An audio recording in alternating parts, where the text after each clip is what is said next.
वृश्चिक राशि वाले बंधु, आप सभी का बहुत बहुत स्वागत है, हृदय से अभिनंदन है आपके अपने वैदिक मंथन भिंड यूट्यूब चैनल में। तो वृश्चिक राशि वालों, जरा ध्यान से सुनिए। अगले 3 से 5 दिन आपके जीवन में बड़े ही शुभ रहने वाले हैं। बहुत ही अच्छी घटनाओं का क्रम शुरू होने वाला है। 3 बड़ी ही बेहद शुभ और बहुत ही इच्छुक कह सकते हैं, जिनका आप लंबे समय से इंतजार कर रहे थे, ऐसी घटनाएं घटित होने वाली हैं। ग्रहों की स्थितियां शुभ हो चुकी हैं। पूरी तरह से तो नहीं, लेकिन कह सकते हैं कि 50 से 60% स्थितियां ग्रहों की शुभ हैं और आपके रुके हुए बिगड़े हुए कार्यों को बनाने में अब आपकी सहायक होने जा रही हैं। तो महामाई का आभार व्यक्त करते हैं, अपने आराध्य, अपने इष्ट और अपने कुल देवी देवताओं को आभार व्यक्त करते हैं और कार्यक्रम को आगे बढ़ाते हैं। ध्यान से सुनिए, इस कार्यक्रम में हम आपको जो बताने जा रहे हैं वह बेहद महत्वपूर्ण है। इन बातों को बिल्कुल भी हल्के में मत लेना, क्योंकि ये कार्यक्रम समय और काल की मांग के अनुसार है। इस कार्यक्रम में 3 महत्वपूर्ण बातें हैं जो हम आपको बताएंगे। शुक्र शनि युति का शक्तिशाली प्रभाव क्या है, केतु चंद्र युति का शक्तिशाली प्रभाव आपके जीवन पर क्या रहेगा, और सबसे महत्वपूर्ण बात कि इन सब ग्रह युतियों का आपके जीवन पर अब क्या प्रभाव पड़ने वाला है, क्योंकि यहाँ पर परम मित्र शुक्र और शनि एक साथ बैठे हैं। दोनों ही महाशक्तिशाली हैं और चाहे तो किसी को भी राजा बना सकते हैं, किसी को भी भिखारी बना सकते हैं। तो इनका जीवन पर बड़ा गहरा और तीखा प्रभाव पड़ने वाला है। आप परिवर्तन प्रत्यक्ष रूप से महसूस करेंगे। इसी के साथ साथ इस समय और काल पर कौन सी वो सावधानियां हैं, उपाय और क्रियाएं हैं जो आपको करनी चाहिए। जी हाँ, इनके विषय में भी जानना अत्यंत अनिवार्य है, क्योंकि कभी कभी ऐसा होता है कि समय और काल तो शुभ होता है, लेकिन आपने कोई ऐसी भूल, कोई ऐसी गलती कर दी होती है जिससे आपके ऊपर उस समय और काल का दुष्प्रभाव ही दिखाई देता है। झूठे लांछन आरोप लग जाते हैं, मान सम्मान में कमी आ जाती है और रिश्ते नाते कमजोर पड़ जाते हैं, दिल टूट जाता है। तो वो गलतियां कौन सी रहेंगी जो आप कर सकते हैं इस समय और काल पर। इसी के साथ साथ हम आपको बताएंगे एक ऐसा शक्तिशाली उपाय जो इस समय की मांग है। जी हाँ, जो भी व्यक्ति इस समय पर इस उपाय को करेगा जो हम आगे बताने वाले हैं, यह उपाय असल में 3 श्रृंखलाओं में किया जाएगा। बहुत ही सरल उपाय है। जो चीजें आपके घर में मौजूद है उन्हीं चीजों से किया जाएगा। कुछ भी अलग से, कुछ भी अतरंगी लेकर नहीं आना है। यही तो खूबसूरती है ज्योतिष की कि जो आपके पास है उसी से आपको उन्नति दिलवा सकता है। तो ऐसा ही कुछ उपाय हम आपको बताने जा रहे हैं, जिससे चंद्र, शनि, शुक्र और यहां तक कि राहु की भी पॉजिटिव एनर्जी आपके जीवन में उन्नति का कारक बनेगी। तो कहने का मतलब यह है कि कार्यक्रम को पूरा जरूर देखना है। बहुत कुछ आप सीखेंगे, बहुत सारी मुसीबतों से आप बच जाएंगे। हम जो भविष्यवाणियां करते हैं वो इस हिसाब से हम सोच समझकर कैलकुलेट करके लिखते हैं या बताते हैं, या कह सकते हैं कि महामाई की अनुभूतियों के आधार पर वो अवतरित हो जाती हैं। इतनी सटीक होती है कि कई बार तो हम कह देते हैं कि संभल कर चलिए, गिरने का खतरा है, घुटने में चोट लगने का खतरा है। तो लोग जब हमसे अपॉइंटमेंट बुक करते हैं, बात करते हैं, तो कहते हैं आपने कहा था गुरुजी की चोट लगेगी, घुटने में चोट लगेगी, और सचमुच में यही हुआ कि हमारे घुटने में ही चोट लग गई और सर्जरी की नौबत आ गई। कहने का मतलब यह है कि बहुत कुछ सोच समझकर और विचारशील होकर और फिर महामाई से निवेदन करते हुए हम भविष्यवाणियां आपके लिए निर्मित करके बताते हैं। तो ज्यादातर भविष्यवाणियां सटीक होती हैं। कुछ हो सकता है इधर उधर भी हो जाए, क्योंकि कई बार जीवन पर अलग अलग प्रकार की, विभिन्न प्रकार की ऊर्जाएं होती हैं जिनका प्रभाव आपके ऊपर रहता है। तो इसके हिसाब से कभी कभी चीजें परिवर्तित हो जाती। सब कुछ ग्रह अनुसार नहीं चलता।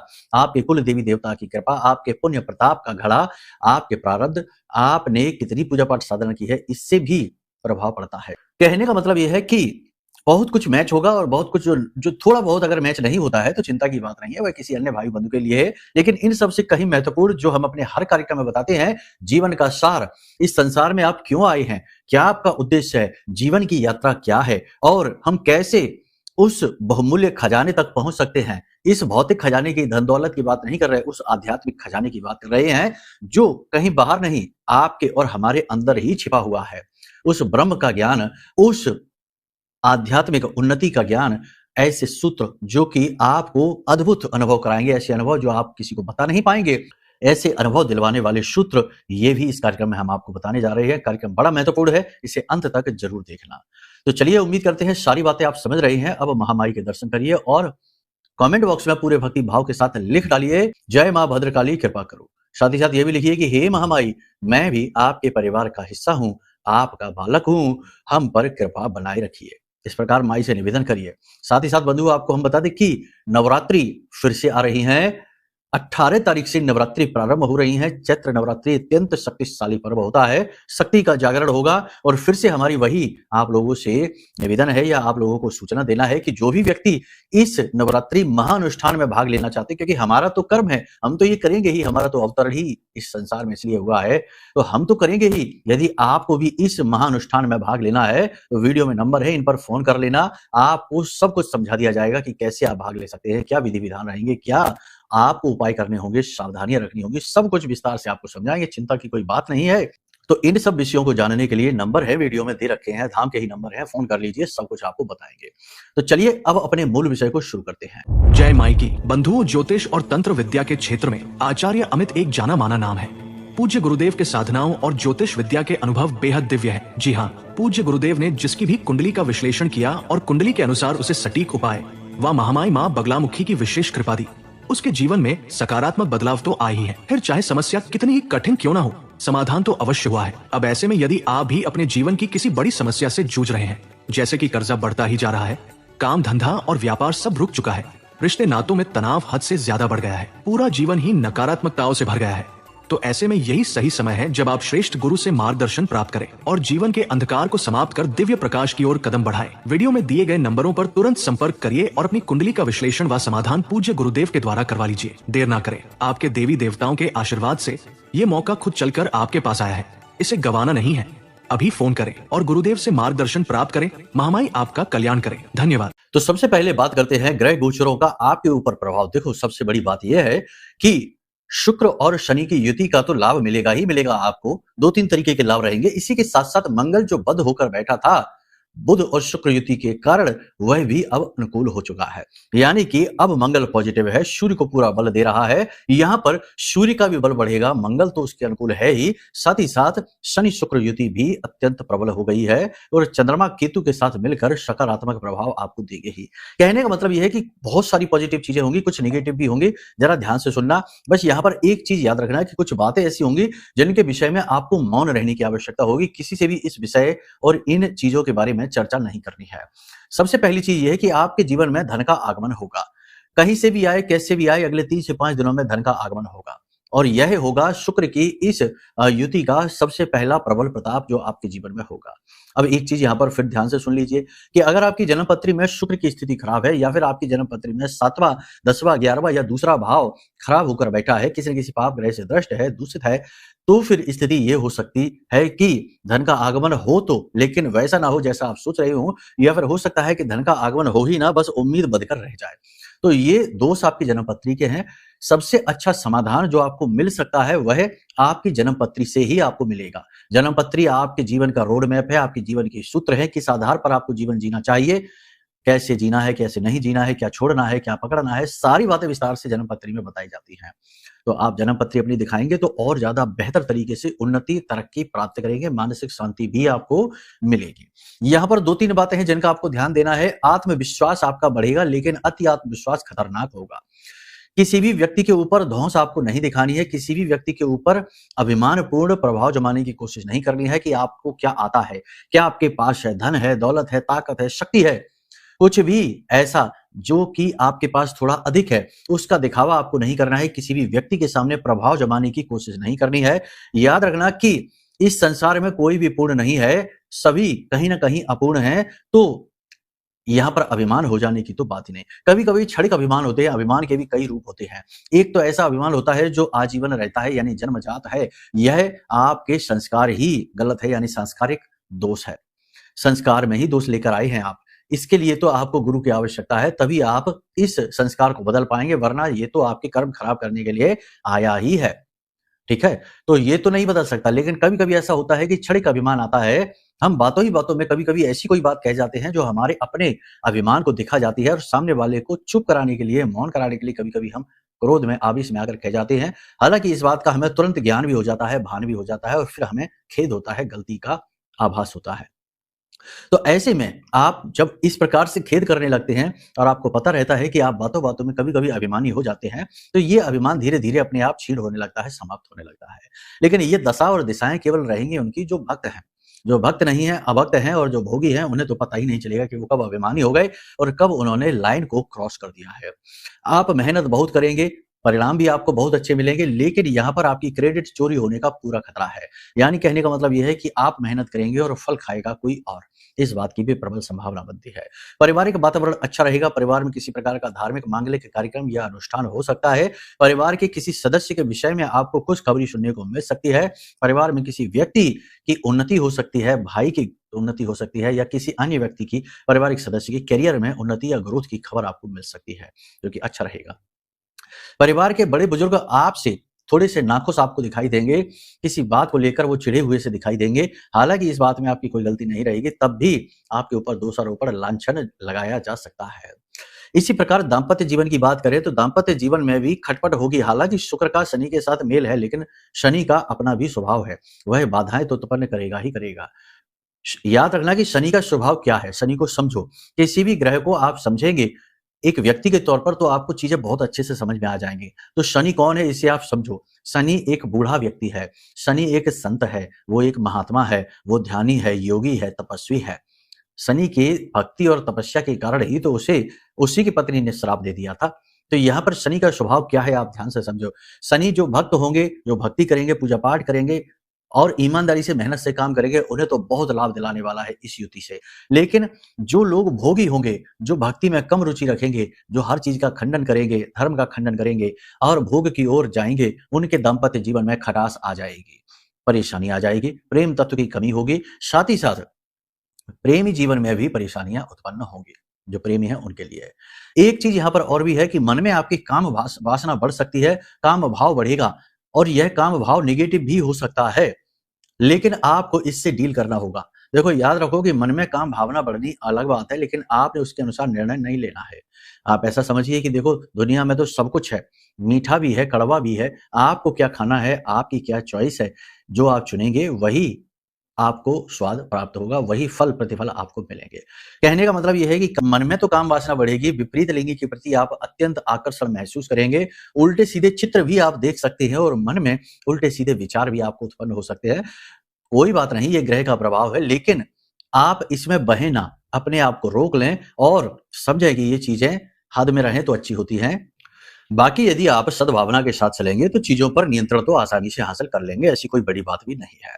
सबसे बड़ी बात यहाँ पर यह है कि आपको अपने काम बनाने के लिए, स्व नियंत्रण के लिए, स्वबोध के लिए और अपने आप को शुद्ध बनाकर आगे बढ़ने के लिए सबसे अच्छा जो एक उपाय, महा उपाय है, वो ये है कि आपको प्रतिदिन मंदिर जाना चाहिए। देखो कुंडली में इस समय, आज के इस युग में जो सबसे ज्यादा सुख देने वाला सबसे अच्छा और तीव्र ग्रह है वह है शुक्र। वैसे तो माता लक्ष्मी का प्रतीक होता है, लेकिन आज के इस युग में जो कुछ भी इंसान की मांग होती है वो सारी की सारी जरूरतें, मांगे शुक्र पूरी कर सकता है। तो प्रतिदिन मंदिर जाने का अपना नियम अवश्य बनाइए, रोज नहीं तो जब समय मिले तब आप जरूर जाइए। अब यहाँ पर 2-3 चीजें हैं जिनका आपको ध्यान देना होगा। सबसे पहली चीज ये है कि अपने ईगो को, अपने अंदर जो आपका अभिमान है उसको आपको संभालना होगा। वह जरूर से ज्यादा प्रभावशाली हो सकता है, आपके ऊपर हावी हो सकता है, गुस्से का भाव भी आपके ऊपर हावी हो सकता है। थोड़ा संभल कर रखिए। आप भावनाओं में बहकर अपनी गुप्त बातें, जरूरी बातें और कुछ ऐसे सीक्रेट दूसरों को बता सकते हैं जो कि नहीं बतानी चाहिए, जिसकी वजह से आप परेशानी में फंस सकते हैं। तो ऐसी स्थिति में जब आपको मन में आए कि आप ऐसी बात बोल दें और वो बात ऐसी हो जो नहीं बोलनी चाहिए, तो थोड़ा सा आप संभल जाएं, अपने ऊपर आप नियंत्रण रखें। कहने का मतलब यह है कि भावनात्मक होकर किसी के साथ कोई ऐसी बात शेयर ना कर दे। किसी के बहकावे में भी आप आ सकते हैं, यानी किसी की मीठी मीठी बातों में आकर आप जाल में किसी के फंस सकते हैं, या कोई ऐसा कार्य कर सकते हैं जो कि आपके व्यक्तित्व को शूट नहीं करता, आपकी वृत्ति के हिसाब से नहीं है, आपके अनुकूल नहीं है। ऐसा भी हो सकता है। तो आत्म अवलोकन की स्थिति में आप बने रहें, अपनी खामियों को चुन चुनकर बाहर हटाने का प्रयास करें।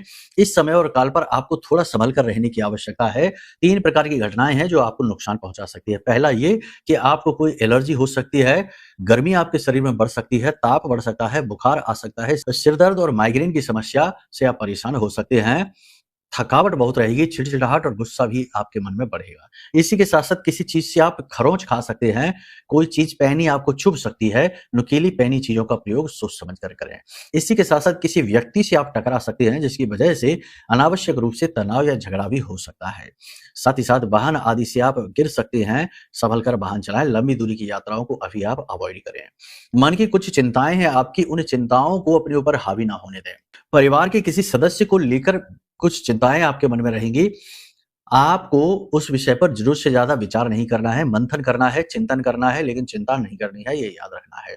कहीं न कहीं, किसी न किसी परिस्थिति में आपको अपने आत्म-सम्मान से, मान-सम्मान के साथ भी समझौता करना पड़ेगा, झुकना पड़ेगा। तो ऐसी स्थिति को आप पॉज़िटिविटी के साथ लें। किसी से आप ऋण लेना चाहते हैं, लोन लेना चाहते हैं या कोई आर्थिक मदद लेना चाहते हैं, वह इस समय और काल पर आपको मिल जाएगी। कोई कार्य आपका है जो कि रुका पड़ा है और वह होने वाला है, हो सकता है निकट भविष्य में उस कार्य को होने के लिए, करवाने के लिए आप एक छोटा-सा उपाय कर लें। बहुत ही छोटा-सा उपाय, वैसे तो आपका काम बन जाएगा। एक भोजपत्र लेकर आएँ और भोजपत्र के चौकोर टुकड़े पर लाल रंग की कलम से अपनी वह इच्छा मनोकामना लिख दें, जो आप चाहते हैं कि आपकी पूरी हो। उसके बाद उस पर आप अच्छी तरह से इत्र लगा दें, दोनों तरफ। गुलाब का इत्र हो तो सर्वोत्तम है। उसके बाद आप इस कागज़ को फ़ोल्ड करके और आपके जो भी आराध्य हैं, चाहे भोले बाबा हों, चाहे नारायण, श्री हरि विष्णु हों, कोई भी हो, चाहे दुर्गे माँ हो, हनुमान जी हो, उनके चरणों में, यानी कि पूजा घर में फ़ोटो तो होगी, उनके फ़ोटो में, पूजा घर में, चरणों के नीचे, फ़ोटो के नीचे इस कागज़ को आप रख दें और प्रतिदिन आप निवेदन करें भगवान से अपनी उस इच्छा के लिए। बहुत ही जल्दी आपकी वह इच्छा, अनुकूल इच्छा जो होगी, वह पॉज़िटिव इच्छा होगी, पूरी हो जाएगी, ठीक है? थोड़ा-सा चिड़चिड़ाहट आपका स्वभाव बन सकता है इस समय पर, तो उस पर भी आप नियंत्रण हासिल करें। पैर आपके जख्मी हो सकते हैं, छाले पड़ सकते हैं, किसी प्रकार की उसमें इन्फेक्शन वगैरह हो सकते हैं, तो थोड़ा उसको भी आप सँभल कर चलिए। ध्यान दीजिए अपनी सेहत का। इस समय पर आपको फिज़िकली थोड़ा-सा एक्टिव होना पड़ेगा। कहने का मतलब ये है कि योग, प्राणायाम, कसरत आदि करने होंगे। सबसे बड़ी बात ये है कि देखो, दुनियादारी में आप चाहे कितना ही खोए रहिए, चाहे कितना ही इधर-उधर भागिए, बड़ी-बड़ी उपलब्धियाँ हासिल कर लीजिए, लेकिन आपको संतुष्टि नहीं प्राप्त होगी। सुख प्राप्त तो हो जाएगा, लेकिन आनंद प्राप्त नहीं होगा, क्योंकि आनंद जो है वह बाहर नहीं है, वह अंदर है। देखो, इस संसार में हर एक व्यक्ति, आपको एक देखो छोटा-सा सूत्र बताते हैं, आध्यात्मिक सूत्र है। इस संसार में कोई भी ऐसा व्यक्ति नहीं होगा जो ये कहे कि हमें दुःख चाहिए, नहीं, सुख चाहिए। हर व्यक्ति की तलाश है सुख की तलाश, अंतिम चरम बिंदु सुख है। हर प्रकार के सुख को वह भोगना चाहता है और हमेशा सुखी रहना चाहता है, कोई भी दुखी नहीं रहना चाहता। लेकिन एक चीज़ यहाँ पर समझने की है कि आखिर क्यों सुख ही अच्छा लगता है, दुःख नहीं? क्यों सुख की तरफ ही आकर्षित होते हैं, दुःख की तरफ नहीं? क्योंकि असल में जिस सुख को हम तलाश रहे हैं, सुख ही हमारा मूल स्वभाव है। अब सुख के स्तर को यदि हम बढ़ा देते हैं, ऐसा सुख जो कभी समाप्त नहीं होता है, तो वह आनंद बन जाता है ना? जैसे कि दूध है, दूध को अगर हम जमा दें, मथ दें, प्रोसेस कर दें, तो वह अंत में जाकर घी बन जाता है और घी जो है वह दूध का चरम उत्कर्ष है। घी के बाद कुछ भी नहीं बदलता और घी जल्दी से खराब भी नहीं होता। घी अमृत के समान होता है, पवित्र होता है। ऐसे ही जीवन में जो हम सुख की तलाश कर रहे होते हैं, तो जब हम दुनिया में सुख तलाशते हैं, तो हमारी तलाश हमेशा बनी रहती है, हमें सुख मिलता नहीं, क्योंकि सुख के साथ दुःख भी आ जाता है। लेकिन जो योगी हैं, जो ध्यानी हैं, जो भक्त हैं, वह फिर सुख की तलाश नहीं करते, वह आनंद की तलाश करते हैं और आनंद हमारे अंदर ही है। श्रीमद् भागवतम में शुरुआत में ही आपने हमेशा यह श्लोक सुना होगा, सच्चिदानंद रूपाय विश्वोत्पत्त्यादि हेतवे तापत्रय विनाशाय श्री कृष्णाय वयम नमः। कहने का मतलब यह है कि भगवान स्वयं जो है वो आनंद स्वरूप ही हैं। सत्य, चित और आनंद, 3 रूपों में भगवान इस संसार में प्रकट होते हैं। तो जो भगवान का अंश है, उसका भी मूल स्वरूप आनंद ही है। जैसे कि हमारे अंदर जो जीव बैठा है, आत्मा जिसे हम कहते हैं, वह परमात्मा का ही अंश है और परमात्मा का खुद का स्वभाव तो आनंदमय स्वभाव है। वो हमेशा आनंद में रहती है और आनंद का कोई अपोजिट नहीं होता, कोई उसका उल्टा अर्थ रखने वाला नहीं होता। आनंद का मतलब आनंद है और वह हमेशा आनंद में ही रहता है, वह कम नहीं होता। तो ईश्वर का जब स्वभाव आनंदमयी है, तो फिर ईश्वर से उत्पन्न इस अंश का स्वभाव भी आनंदमयी है। लेकिन यह जीव माया के वशीभूत होकर आनंद को बाहर तलाशता है, चीज़ों में, गाड़ी में, वाहन में, पति-पत्नी में, बेटों में, बच्चों में, दुनियादारी में, सफलता में आनंद की तलाश करता है। लेकिन जो माया से उत्पन्न होता है, वह आनंद नहीं होता, वह सुख होता है और सुख दुःख में भी परिवर्तित होता है, सुख कम या ज़्यादा भी होता है। तो जो भोगी है, वह सुख की तलाश में ही जीता है, उसी में मर जाता है और अपने जीवन के उद्देश्य को प्राप्त नहीं कर पाता। और जो योगी है, वह सुख की तलाश छोड़ देता है, आनंद की तलाश में आता है और ध्यान करता है, मेडिटेशन करता है, आँखें बंद कर लेता है, एकांत प्रिय हो जाता है, थोड़ा मौन हो जाता है, दुनिया से थोड़ा-सा दूरी बना लेता है, क्योंकि दुनिया की नश्वरता को वह समझ जाता है। तो फिर उसे आनंद की अनुभूतियाँ होने लगती हैं। तो जब वह आनंद की अनुभूति में जाता है, तो फिर वह अपने आप में मस्त हो जाता है। फिर उसे दुनियादारी से अंतर नहीं। आपने संत स्वभाव देखा है, संतों को कोई अंतर नहीं पड़ता दुनिया में क्या चल रहा है। हर एक चीज़ में वो मौज ढूँढ लेते हैं, हर एक स्थिति में वह आनंद में रहते हैं। तो ये स्थिति बहुत आवश्यक है हर एक व्यक्ति को प्राप्त करना, क्योंकि जीवन का यही उद्देश्य है। भोग विलास, गाड़ी, मकान, बंगला और बड़ी-बड़ी फैक्ट्रियाँ बना लेना जीवन का उद्देश्य नहीं है। ये तो केवल इस शरीर की ज़रूरतें हैं, ठीक है? अब आप इस स्थिति को कैसे हासिल करेंगे? आप इस स्थिति को हासिल करेंगे ध्यान से। बहुत ही सरल है। देखो, भक्ति अपनी जगह है, पूजा-पाठ भी ज़रूरी है, सब कुछ ज़रूरी है, लेकिन जो सबसे ज़्यादा ज़रूरी है, वह है ध्यान। तो हमेशा अपने आस-पास ऐसा वातावरण निर्मित करिए कि दिन में आपको 1 आध घंटे का समय ऐसा मिले, जब आप बिल्कुल निर्विचार होकर आँखें बंद करके शांतिपूर्ण एक स्थान पर बैठ सकें और अपने मन को बिल्कुल खाली कर सकें। धीमे-धीमे अभ्यास करते-करते आपको उस परम तत्व का बोध होना शुरू हो जाएगा। इसी को कहते हैं ज्ञान का बोध। और वह बोध किसी और का नहीं है, आपका खुद का बोध है, स्व का बोध होगा और आप आनंद में आना शुरू हो जाएँगे। फिर आपको जीवन का आनंद आएगा, मृत्यु का भी आनंद आएगा। राजा परीक्षित को पता चल गया कि उनकी मृत्यु होने वाली है, लेकिन तब भी वो रोए नहीं, विचलित नहीं हुए। उन्होंने उसको भी ज्ञान के माध्यम से आनंद की उपलब्धि बना दिया। कहने का मतलब ये है कि आपको समझना पड़ेगा कि जीवन का उद्देश्य क्या है। केवल ये नहीं कि ये मिला, वो छूटा, वो मिला, ये सब नहीं जीवन चला है। समझ में आई है बात तो बहुत अच्छी है। इस अभ्यास को शुरू करिए, मेडिटेशन ध्यान करना शुरू करिए, ये बहुत आवश्यक है। अब यहाँ पर 2-3 चीज़ें हैं जिनका आप ध्यान रखिए और इस उपाय को भी आपको हम बता देते हैं।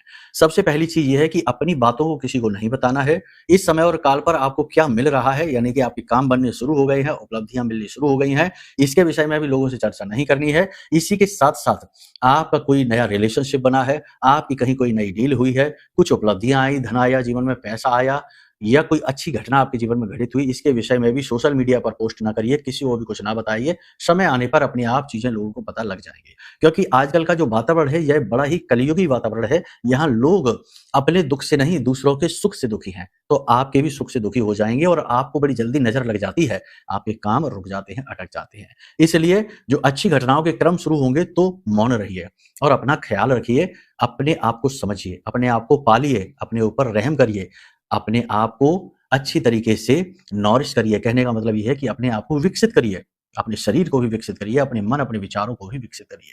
यही जीवन का उद्देश्य है।